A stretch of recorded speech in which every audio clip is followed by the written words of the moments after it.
The Battle of White Oak Swamp took place on June 30, 1862 in Henrico County, Virginia as part of the 7 Days Battles of the American Civil War. As the Union Army of the Potomac retreated southeast toward the James River, its rearguard under Maj. Gen. William B. Franklin stopped Maj. Gen. Thomas J. Stonewall Jackson's divisions at the White Oak Bridge crossing, resulting in an artillery duel, while the main Battle of Glendale raged 2 miles farther south around Fraser's Farm. White Oak Swamp is generally considered to be part of the larger Glendale engagement. Because of this resistance from Brig. Gen. William B. Franklin's 6th Corps, Jackson was prevented from joining the consolidated assault on the Union Army at Glendale that had been ordered by General Robert E. Lee, producing an inconclusive result,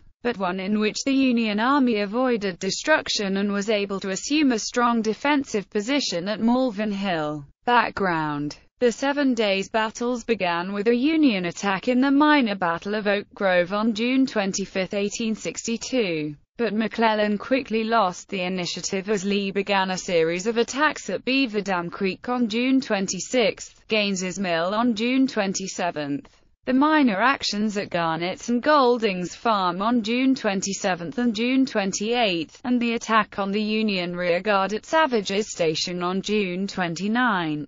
McClellan's Army of the Potomac continued its retreat toward the safety of Harrison's Landing on the James River. Most elements of McClellan's army had been able to cross White Oak Swamp Creek by noon on June 30.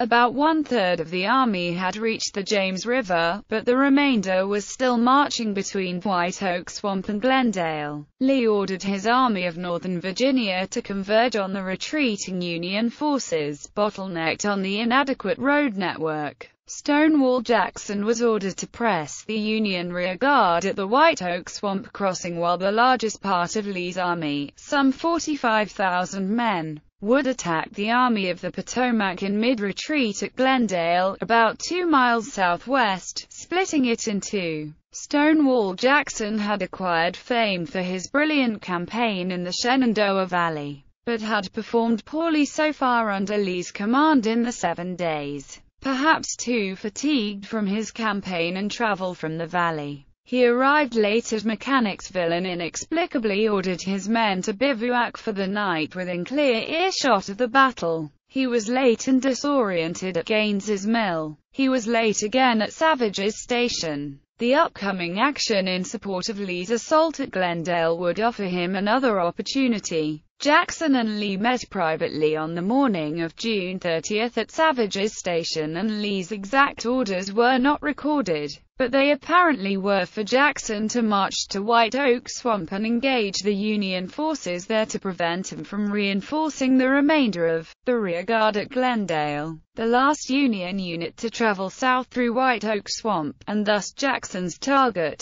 was the 6th Corps under Brig. Gen. William B. Franklin, consisting of the divisions of Brig. Gens. William F. Baldy, Smith and Israel B. Richardson. Battle. Jackson's men marched south on the White Oak Road with their artillery chief, Colonel Stapleton Crutchfield, at the head of the column. They marched slowly because they were accompanied by thousands of wounded Union prisoners and many of the stores that they obtained at Savage's Station. They found that the single bridge over the swamp had been burned 2 hours earlier. Jackson arrived at noon and approved Crutchfield's gun emplacement that was designed to fire diagonally from a ridge across the swamp against the Union batteries and infantry positions that they saw about 300 yards away. At 2 p.m. on June 30, 7 Confederate batteries of 31 guns opened fire, catching the Union troops by surprise and disabling several of their cannons. After ordering his engineers to begin rebuilding the bridge, Jackson directed Col. Thomas T. Munford's 2nd Virginia Cavalry to cross the swamp and capture some of the Union guns abandoned during the bombardment.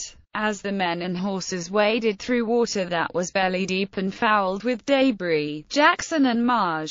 Gen. D.H. Hill crossed the river to perform a personal reconnaissance. A Union artillery shell exploded only a few feet away from the generals mounted on horseback, although neither was injured. Jackson saw that Union artillery and infantry was reinforcing the position, and that Federal sharpshooters would play havoc with his engineers on the bridge. He realized that this was not a place that he could make an opposed crossing. Munford reported that he found a ford a quarter of a mile downstream that would be suitable for the infantry to cross. Brig. Gen. Wade Hampton found a closer point at which a simple bridge could be built for infantry. Jackson ordered him to build the bridge, but took no specific action to cross the swamp, having decided that it was infeasible to attack if he could not cross his artillery. While the artillery duel across the swamp escalated to over 40 guns, and while the battle at Glendale raged less than 3 miles away, Jackson sat beneath a large oak tree and fell asleep for over an hour. Aftermath. Jackson's inaction allowed some units to be detached from Franklin's corps in late afternoon to reinforce the Union troops at Glendale. Jackson did not inform Lee of his situation, and Lee did not send anyone to find Jackson until it was too late to make a difference. Although Jackson's wing of the army and Franklin's corps comprised tens of thousands of men, the action at White Oak Swamp included no infantry activity and was limited to primarily an artillery duel. The Confederates lost 3 artillerymen killed and 12 wounded, but there is no exact record of the number of Union casualties. Historian Brian K. Burton estimates as many as 100 Union casualties, with the highest losses in the 5th New Hampshire, which had 5 men killed and 9 wounded.